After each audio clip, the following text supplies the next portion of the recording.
और चलिए इसी के साथ आगे बढ़ते हैं, क्योंकि देखिए ये तस्वीर आपने देखी, महाकुंभ में अनोखे अनोखे रंग देखने को मिल रहे हैं। महाकुंभ में कहीं पर जटाओ वाले बाबा है सागर, तो कहीं पर गाड़ी वाले बाबा भी देखने को मिल रहे हैं। देखिए कैसे नागा बाबा, जिनको देखकर आप भी चौंक जाएंगे, क्योंकि ये बाबा हैं जो कि पूरी ये महाकुंभ के दौरान आपको गाड़ी की बोनट पर बैठे हुए दिखाई देंगे। रिपोर्ट आप देखिए।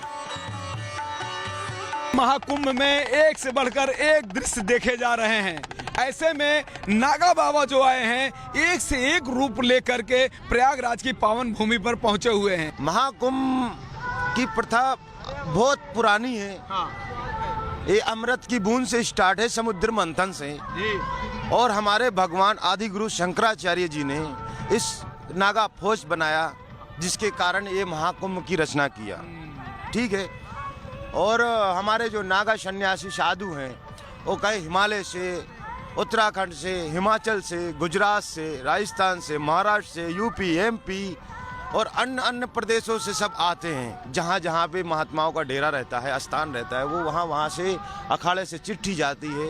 वो ये हमारा अखाड़ा है, श्री पंचायत अखाड़ा महानिर्वाणी। तो हम लोग को चिट्ठी के माध्यम से आते हैं और चिट्ठी के माध्यम से हम अपना मेला करते हैं। और हमारे को मेले में इसलिए आना पड़ता है कि ये सारा सनातन की एक बहुत बड़ी धर्म ध्वजा है। क्यों? क्योंकि ये नागा फौज, ये सनातन धर्म के हम लोग एक बहुत हिंदुत्व के अंदर हिंदू जगाने के लिए, हिंदुत्व के अंदर हिंदू ही सो रहा है, उसको जगाने के लिए थोड़ा हम लोग प्रयास करते, भजन पूजन करते, हवन पूजन करते कि तुम लोग के अंदर से हिंदुत्व जग जाए। जिसमें महाराज ये इस समय इतनी ठंड है, लोग कपड़े पे कपड़ा पहने हैं तब भी ठंड नहीं जा रही है। आप लोग ऐसे ही रहते हैं, तो भस्म लगा के महाराज जी आप लोग कैसे रहते हैं? ये हमारा शरीर और आपका जो है बॉडी, ये 5 तत्वों से इसका निर्माण होता है जी। तो एक तत्व को हम लोग रोक देते हैं जी।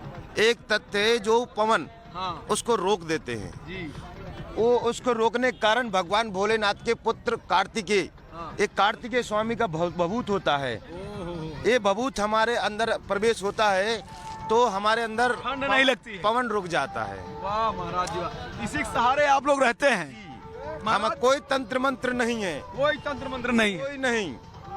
ये हमारी जो भजन भक्ति है वही काम आती है, वही काम आती है। महाराज जी ये बताइए, महाराज जी यहाँ की व्यवस्था प्रयागराज कुंभ की कैसे लगी? व्यवस्था प्रयागराज की कोटि कोटि धन्यवाद हमारे मुख्यमंत्री योगी आदित्यनाथ के लिए।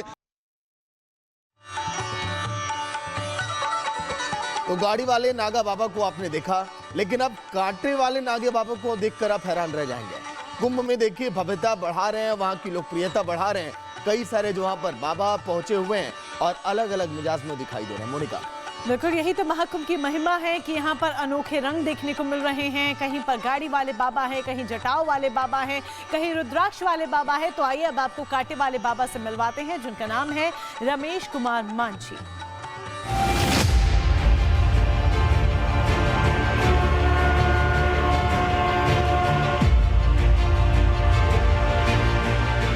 कुंभ में अखाड़ों के साथ रौला जमता है, हैरान कर देने वाले साधुओं और नागा बाबाओं का। ऐसे ऐसे रंग रूप दिखते हैं कि गृहस्थ आत्मा बहुत चक्की रह जाए। जो भी महाकुंभ में आस्था की डुबकी लगाने आ रहा है, अखाड़ों की महिमा देखकर हैरान है। क्या श्रद्धालु, क्या साधु संत, सभी सनातन के रंग में रंगे हुए हैं। प्रयागराज में साधुओं का जमावड़ा लग चुका है। इस बार भी कुंभ में ऐसे बाबा पहुंचे जिनका लुक और कलेवर लोगों को आकर्षित कर रहा है। किसी के पूरे शरीर पर भस्म लिपटी है, तो कोई एक हाथ हवा में उठाए हुए हैं। किसी ने अपने सिर पर घास लगा रखी है, तो किसी ने कांटों का बिस्तर लगा रखा है। हमें एक ऐसे ही बाबा मिले। इनका नाम रमेश कुमार मांझी है। कांटों पर लेटे हुए बाबा घंटों तक भगवान की भक्ति में ये लीन रहते हैं। यही तो ताकत है सनातन की। कोई आम इंसान इस पर 1 मिनट भी नहीं बैठ सकता, लेकिन ये कांटे वाले बाबा बता रहे हैं कि सालों से ये तपस्या कर रहे हैं। सब भगवान की महिमा है, उसको पूजा करता हूँ,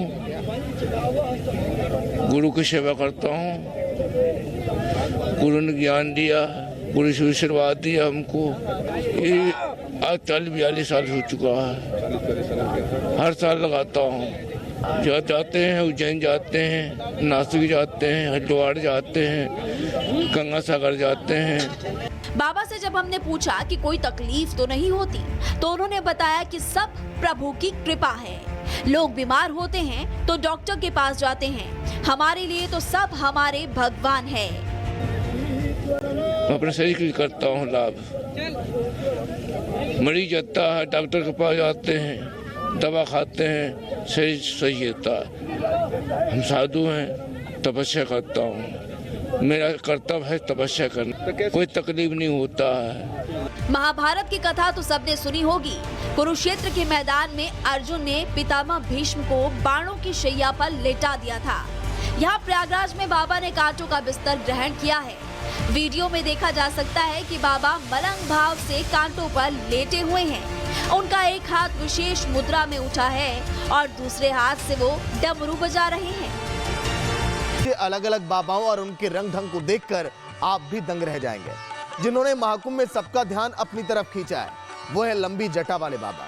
उनके जटा की लंबाई करीब 5 फीट है। उनका दावा यह भी है कि उन्होंने जब से दीक्षा ग्रहण की है तब से उन्होंने अपना बाल तक नहीं कटवाया। बाबा हरिद्वार से आए, रिपोर्ट आप देखिए। हमारे साथ निरंजनी अखाड़े के महाराज हैं, उनसे हम बात करेंगे क्योंकि इनकी जटाओं ने हमारा ध्यान खींचा और इनकी जटाएं 5 फीट लंबी हैं। महाराज जी, ये जो जटाएं 5 फीट लंबी है, कितना समय लगा इन्हें 5 फीट का बनाने में और इसके पीछे कोई हट था क्या? ये मेरे को 16 साल लगा बनाने में। 16 साल से मैं दिगंबर रूप में हूँ। 16 साल से ये भस्म धारण करता हूँ। 16 साल से मैं ऐसा ही रहता हूँ और 16 साल से ये जटा बनना 16 साल से हुआ। मेरा 5 फीट का जटा है, 12 मास ऐसे ही रहता हूँ। महाराज जी, ये बताइएगा कि इसके पीछे कोई हट था? आपने क्यों सोचा कि मुझे 5 फीट लंबी जटाएं करनी है, अपने जितनी लंबी जटाएं करनी है? इसमें कोई हट नहीं है। जो हम जब संन्यास लेते हैं, संन्यास के बाद एक बार मुंडन होती है, एक दो बार मुंडन होती है। मुंडन के बाद जो है कि हम बाल जटा उतारते नहीं है, हम बाल करते हैं तो अपने आप जटा बन जाती है। अपने साधना के हिसाब से जटा बढ़ती रहती है। कहाँ से आए हैं आप? हम उत्तराखंड हरिद्वार मायापुरी गणेश घाट से आया हूँ। मैं श्री पंचायत निरंजनी अखाड़े का साधु हूँ मैं। आप और उसके पहले कहाँ के रहने वाले थे? कब से आपने दीक्षा शिक्षा जो है वो ग्रहण की, नागा साधु बने आप? मैं दीक्षा 98 में दीक्षा किया था। 98 में दीक्षा लिया था। जब से मैं इसी अखाड़े से जुड़ा हूँ मैं। तो अभी ये जटाओं की लंबाई को और बढ़ाना है या आप छोड़ना है? जब तक जिंदा रहूंगा जब तक बढ़ता रहेगा, तो उसमें छोड़ना की बात। जब हम जटा उतारेंगे नहीं, जब बढ़ती रहेगा, अपने आप बढ़ेगी। महाराज जी, एक सवाल और पूछना था कि नागा साधुओं में अनुशासन का क्या महत्व होता है? अनुशासन देखो, हमारा अखाड़ा होता है, अखाड़े के हमारे मेहनत होते, पंच परमेश्वर होता है। मेहनतों के अनुशासन में हमको रहना पड़ता है। उनका आज्ञा भी कर हम कुछ भी नहीं कर सकते। जो उनका आज्ञा होगा फिर उसके बाद हम कुछ भी कर सकते हैं। उनका आज्ञा की भी कर हम आगे का पालन करते हैं। बहुत सारे लोगों का ऐसा मानना होता है कि अगर नागा साधु है तो वो बिना कपड़े के होंगे, कपड़े उन्होंने त्याग दिए होंगे, लेकिन क्या ऐसा होता है? देखो, बहुत से साधु कपड़े त्याग देते हैं। अब मर्यादा के हिसाब से नीचे एक लंगोट धारण करते हैं ना, तो कोई आपने स्थान जगह में बैठा तो कुप्पन भी उतार देता है, लंगोटी भी उतार के आपने धुनिया में बैठ के अपना भजन पूजन पाठ करता है। बाकी अब समाज में चलना है तो समाज की मर्यादा के हिसाब से थोड़ा सा कपड़े पहनते। और चलिए इसी के साथ आगे बढ़ते हैं, क्योंकि देखिए ये तस्वीर आपने देखी, महाकुंभ में अनोखे अनोखे रंग देखने को मिल रहे हैं। महाकुंभ में कहीं पर जटाओं वाले बाबा है सागर, तो कहीं पर गाड़ी वाले बाबा भी देखने को मिल रहे हैं। देखिए कैसे नागा बाबा जिनको देखकर आप भी चौंक जाएंगे, क्योंकि ये बाबा हैं जो कि पूरी ये महाकुंभ के दौरान आपको गाड़ी की बोनट पर बैठे हुए दिखाई देंगे। रिपोर्ट आप देखिए। महाकुंभ में एक से बढ़कर एक दृश्य देखे जा रहे हैं। ऐसे में नागा बाबा जो आए हैं एक से एक रूप लेकर के प्रयागराज की पावन भूमि पर पहुंचे हुए हैं। महाकुंभ की प्रथा बहुत पुरानी है। ये अमृत की बूंद से स्टार्ट है।